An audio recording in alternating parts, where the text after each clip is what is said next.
Yo. So the movie starts and we got Finney getting ready to pitch at his baseball game. And my son was out here having a game of his life. Out here pitching like Tyreek School. Now it's the final inning and last out, meaning that Finney has to come in clutch right here. He gets a second strike on his friend Bruce and things are looking great. That was until he looks over and sees that his crush is watching him. And my dog started choking right here. What Eminem said, his palms are sweaty, knees weak, arms are heavy. As he throws a terrible pitch and Bruce sends it flying for a home run. He even tips his hat at Finney as he runs bases. Like, nah, in front of my shawty? It's like that. Bruce gives him his props and tells Finney that his arm is mint. Then we see him riding his bike home shortly after taking a dub. Even had all the shawties glazing him. Talking about some, did you see that? He smiled at me. But little did we know, this would be the last time that he would be seen, as a black truck pulls up and Bruce disappears. After that, we learned that all over town, random little boys have gone missing. And the fact that it's random boys going missing is type crazy. I'm not gonna lie. Like, oh nah, Diddy out here wildin'. Finney and his sister Gwen both have an abusive dad. Like, he won't even let them make noises in their own house. And this is when I knew that this nigga would be no help if something happened. Finney and Gwen are walking to school when out of nowhere a fight breaks out. Then we see this bully named Moose talking shit to a kid named Robin. And I'm not sure I can even call Moose the bully in this situation because he gets absolutely punished. Robin ducks hitting Moose in the stomach before kicking him into a flagpole. And this stance right here told me everything that I need to know about Robin. When it comes to fighting, you just know he be spanking shit because he blocks, rocks him, then grabs his head and puts him into a reverse headlock. And at this point, this kid's had enough. But no, as he gets on top of him and starts wailing on him. And I can't even show you how bloody he left this kid. We just gonna have to go to the next scene. Finney and Gwen are both walking to school and they out here talking about the grabber like he's Voldemort. Like, my nigga Finney's even scared to say his name. Somehow the grabber managed to grab this psycho kid named Vance. So Finney wants no parts of even mentioning him. Now at school, my guy got his shawty eyeing him. So he's doing pretty good in life. Or at least that's what I thought. Because in the very next scene, he's hiding in a bathroom stall from the nerdiest bullies I've ever seen in my life. Bro, there's no way I'm watching this man get bullied by some Diary of a Wimpy Kid characters. I'm actually crying. They start calling him slurs, but Robin walks in the bathroom and then they go silent. Turns out Finney's friends with baby Luke Kane over here. And now they want no smoke with Finney, at least for now. We later see these detectives questioning Gwen. And we learn that she has some supernatural dreams about the grabber's kidnappings. Like, her dreams are exactly what happens in real life. So here they are pressing her trying to get answers. But this little girl starts talking crazy. Yeah, I took him down because I'm the grabber. You dumb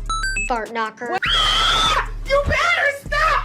Gwen stays the night at her friend's house, so my son Finney stays up watching scary movies. But the very next morning, we hear Gwen screaming. And when Finney comes to see what's up, we see that she's getting beat. For no reason, by the way. She eventually has enough and threatens to drop her dad's alcohol bottle. And oh my, this kid does not play. Because her dad tells her that if she drops this bottle, it's up. Then she drops it anyways. So he continues to beat her. We learned that her mom also had supernatural dreams and was deemed crazy. So her dad thinks she's having a mental illness, I guess. But if he literally just paid attention to her, he would see that these dreams are the exact same events happening. Hey, we need her on EDP ASAP. I heard he back on the BS again. Later on, Robin comes across the grabber and gets nabbed, which sucks because he was one of Finney's closest friends. And another reason it sucks is because now Finney has to be on his Jaden Smith timing, out here getting chased and beat down by bullies for no reason. Now, like a real nigga, his sister pops out the cut like a bat out of hell, bashing this one skull in with a rock before throwing it at the next but missing. She runs up, but this nigga hits her with a Randy Orton power slam. Yes, he scooped and slammed her on some WWE timing. And to make things even crazier, he punt kicks her like Randy Orton too. Had these two sitting on the gate thinking about life. And Finney isn't even trying to fight back against the bullies. He's just getting his ass whooped. It didn't matter though, because at school he got to be lab partners with his crush. And Shawty's feeling him even more after that Royal Rumble. On the walk home from school, we see that Gwen is staying the night at her friend's house. Then somehow, Finney ends up completely alone on this street by himself. Finally!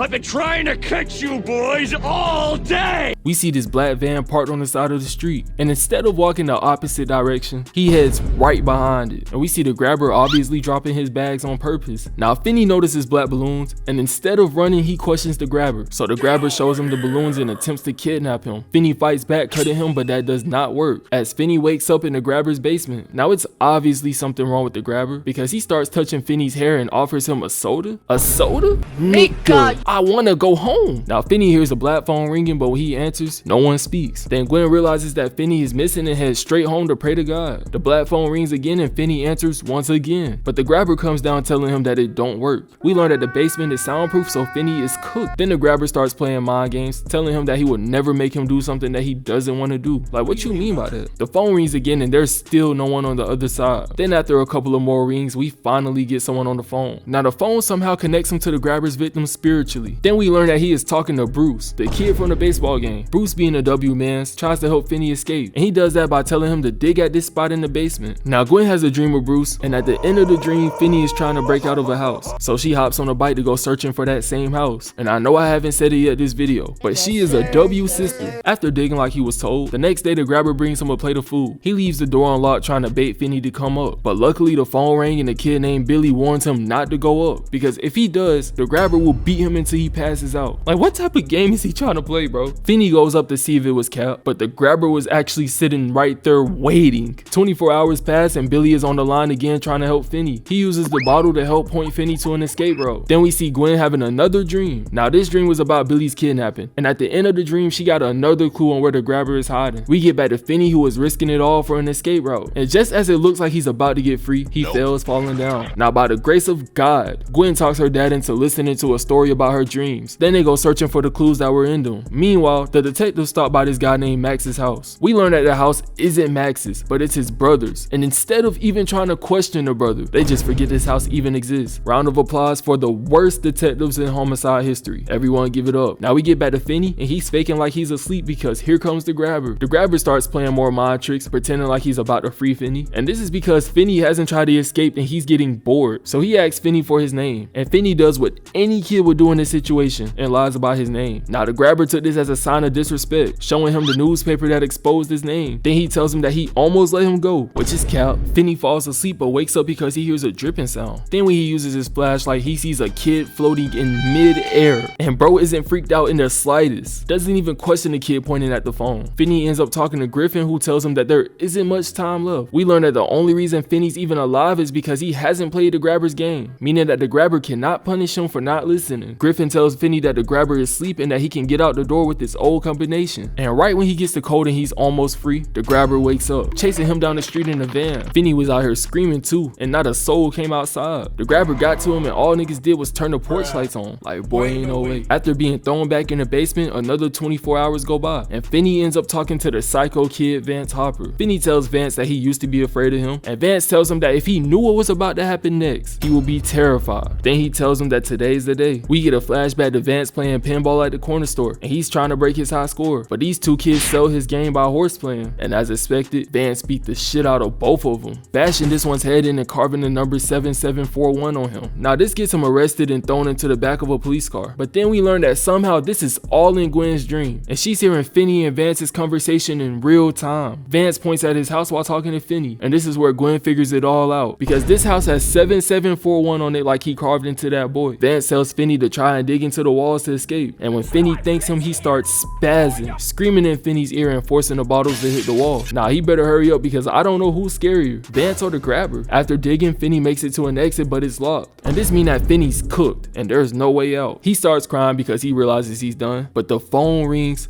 one last time, and this time it's his friend named Robin. Robin tells him that he's with him before teaching him how to defend himself, and I just really love this scene right here. I love watching him train Finney on how to beat the grabber. Shit could bring tears to my eyes. While looking for the house from her dream, Gwen gets jump scared by the grabber's victims, but thanks to them, she finds the house and calls the detectives. Now Max just now realizes that his brother is the grabber, and when he goes downstairs and sees Finney, he completely sells the bag. He starts rambling for no reason at all before getting axed by the grabber. Bro, you had one job. One.